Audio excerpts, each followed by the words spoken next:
নমস্কার বন্ধুরা, তোমরা সবাই কেমন আছো? আশা করছি তোমরা সবাই খুব ভালো আছো এবং সুস্থ আছো। তো চলো, মম ডায়েরির আরও একটি ব্লগেই তোমাদের সকলকেই স্বাগত জানাই। দেখো, সকালে কিন্তু এই যে আমাদের ব্রেকফাস্ট প্রায় হয়ে গেছে, রুটি আর একটা নিরামিষ সবজি দিয়ে। তারপর স্নান টান করে আমি একটু জামা কাপড় শুকাতে দিয়ে গেছিলাম ওপরে, তো সেটাই আনতে গেছি। আর ওদিকে তো দেখছিলেই ছেলে বসে খেলা করছে, ওকে দেখিয়ে তো আর আসা যাবে না, চুপে চাপে চলে এসেছি। এরপরে কিন্তু আমি মানে দেখো, সাত সকালে স্নান করে নিয়েছি, তার কারণ হচ্ছে আজকে তো বেরোবো, ষষ্ঠীতে যেতে হবে, তো বাড়ি যেতে হবে না, তো সেই কারণেই কিন্তু আজকে বেরোনোর পালা। আর আজকেও কিন্তু আমার ওই ওপরের এক প্রতিবেশী কিন্তু আমায় দিয়ে গেছে, ওই যে এসেছিল আমার বান্ধবী, বলেছিলাম যে প্রতিবেশী বান্ধবী, ওই কিন্তু দিয়ে গিয়েছিল দোসা। তো সেগুলো খেয়ে মোটামুটি বেরিয়ে পড়েছি। এই যে বেরিয়ে পড়লাম, টোটোতে দেখতে পাচ্ছ, যাচ্ছি কিন্তু আমরা বাস স্ট্যান্ডে। আমরা যাব বাসে করে, এসি বাসে করে যাব। এটা ফার্স্ট টাইম আমাদের এসি বাসে করে যাওয়া। আমরা আগে বাসে গেছি, কিন্তু নন এসি বাসে গেছি। আর তাহলে এবার বাচ্চা নিয়ে নন এসি বাসে খুবই চাপ, আমরা বাসে খুবই কম গেছি, বেশিরভাগই আমরা ট্রেনে যাতায়াত করি। শিলিগুড়ি টু আলিপুরদুয়ার ট্রেনেই যাতায়াত করি। তো এবার কিন্তু বাস, যেহেতু ট্রেনের টাইমিংটা আমাদের একটু অসুবিধা হয়ে যাচ্ছিলো, সে কারণে আমরা কিন্তু বাসটাই চুজ করেছি। তো এবারে তো আমাদের টিকিট কাটা হয়েই গেছে, তো আমরা কিন্তু এখন ওয়েট করছি, মানে বাস কিন্তু ওখানেই দাঁড়িয়ে। এবার বাস হচ্ছে মানে আর 20 মিনিট বাদেই বাসটা ছেড়ে দেবে। কিন্তু আমরা বাসে যেই গিয়েছি, আমরা ভেবেছি যে বাসে এসি অন, কিন্তু বাসে উঠতেই বলছে যে না, যতক্ষণ না বাসটা এখান থেকে ছাড়ছে তো ততক্ষণ এসি অন করবে না। আর বাসের ভেতরে তো অসহ্য প্রচণ্ড ভীষণই একটা মানে বাজে গরম। তো আমরা ওখান থেকে বেরিয়ে গেছি, বেরিয়ে দেখো টিকিট কাউন্টারের সামনে এসে ছেলেকে ছেড়ে দিয়েছে। আর তাছাড়া তো ওই দিকটাতে ভিড়, ওকে তো 1 সেকেন্ডের জন্যও ছাড়া যাচ্ছিল না। তো এখন হচ্ছে এই যে এখানে দেখো, ওই মানে ওর যত ধরনের কোশ্চেন ও করা শুরু করেছে, যা যা দেখছে। আর ওখানে ও দেখতে পেয়েছিল একটা পায়রা, একটা পায়রা বসে আছে, সেটাই ও কিন্তু আমায় দেখাচ্ছে। আর তারপর কিন্তু এই করতে করতে আমাদের কিন্তু মানে ওই বাস কিন্তু এখন ছাড়ার সময়ও চলে এসেছে। আর আমরা তড়িঘড়ি করে কিন্তু বাসে ওঠার পালা। এই দেখো, বলতে বলতে কিন্তু বাসে চড়ে গিয়েছি। এবার বাসে উঠেই আমার ছেলে তো ভীষণ ভীষণ ভীষণই খুশি। ওর খুশিটা তোমাদের সাথে মানে কত মানে প্রকাশ করে বোঝাতে পারছি না যে ও কতটা খুশি। ও ভীষণ মজা করছে। আর বাসটা এত কমফোর্টেবল, মানে সত্যিই কমফোর্টেবল আর কি। মানে খুব ও ভীষণ মজা করতে করতে যাচ্ছে। এবার দেখো এই রাস্তাগুলো দেখছি, মানে ট্রেনে কী হয়, নর্মাল জঙ্গল, শুধু জঙ্গল, যেটা আমার ছেলে পছন্দ করে না।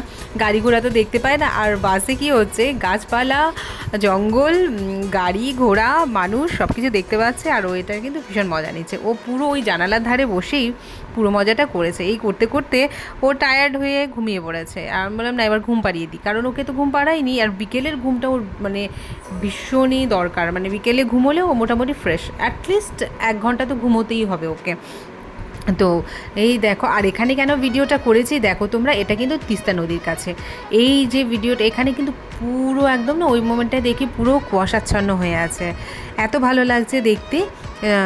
তো এই তো, আর ওই গ্লাসটা তো খুব একটা মানে পরিষ্কার ছিল না, যার জন্য একটু ঝাপসা ঝাপসা লাগছে দেখতে। আর এভাবেই মজা করতে করতে আমরা যাচ্ছি। আমি তো একধারে তাকিয়েই আছি, আমার মানে কি বলবো, আমার ছেলে তখন ঘুমোচ্ছে।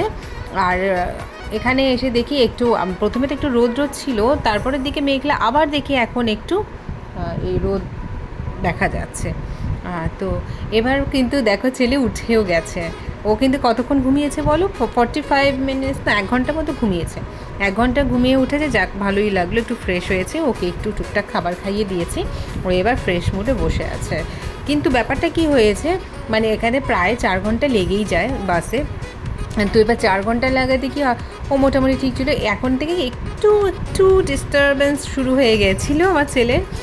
তো এবার আমরা একটু টুকটাক খাওয়া দাওয়া করে এবার কিন্তু খাওয়া দাওয়া, আমার ছেলেকে যা খাবার খাইয়ে দিয়েছি, কিন্তু ও কুরকুরে দেখে আর থাকতে পারছে না। যেই না দেখেছে কুরকুরের প্যাকেটটা বের করেছি, মানে ওর বাবা কিনেছে যে কুরকুরেটা খাবে, বললো খেতে ইচ্ছে করছে।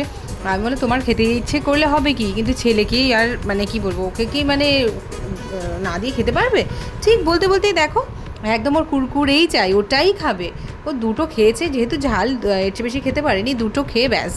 এরপর কিন্তু মোটামুটি আবার পপকর্নটা খেলোই না, একদমই খেলো না। ওই কুরকুরেটা দেখার পর ওই দুটো খেতেই ওর মোটামুটি অনেকটা সময় চলে গেছে।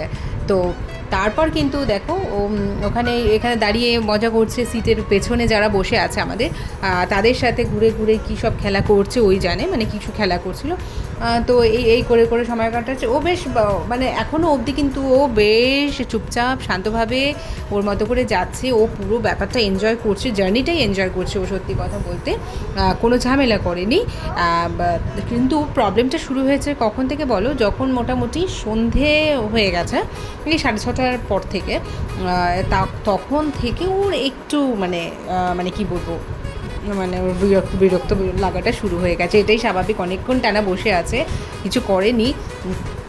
তো আমি আবার ওকে বারবার বাইরে দেখাচ্ছিলাম, সন্ধ্যে লাগার আগে অবধি ওকে ওই জানালার ধারেই দাঁড় করিয়ে বলছিলাম, এটা ওটা দেখাচ্ছিলাম। ও নিজে থেকে বলছিল যা দেখা যাচ্ছে আর কি, মাঠঘাট গাছপালা সব দেখিয়ে আমি বলছি যে এসব দেখো, যাতে ওর আর কি মাইন্ডটা এদিকেই ডাইভার্ট থাকে। আর এই দেখো পুরো সন্ধ্যে হয়ে গেছে, এখন লাইটও জ্বালিয়ে দিয়েছে বাসের। আর কি ব্যাপার বলো তো, আমাদেরও তো মনে মনে প্রচণ্ড মানে অস্থির হয়ে গেছি যে কতক্ষণে গিয়ে পৌঁছবো। আমি তো ওর বাবাকে একটু বাদে বাদেই জিজ্ঞেস করছি, এই বলো এখন কোথায় আছি, মানে বাসে বুঝতে পারছি না কোথায় আছে, বলে এখন কোথায় আছি একটু বলো। তারপর এই করতে করতে তো ছেলেরও ওই একই অবস্থা। শেষে না পেরে ছেলেকে আমি একটু মোবাইলটা ধরিয়ে দিয়েছি। আর না বাবা এই একটু দেখো, কিছু করার নেই, ও একদম থাকতে চাইছে না, ভীষণ কান্না শুরু করে দিয়েছিল।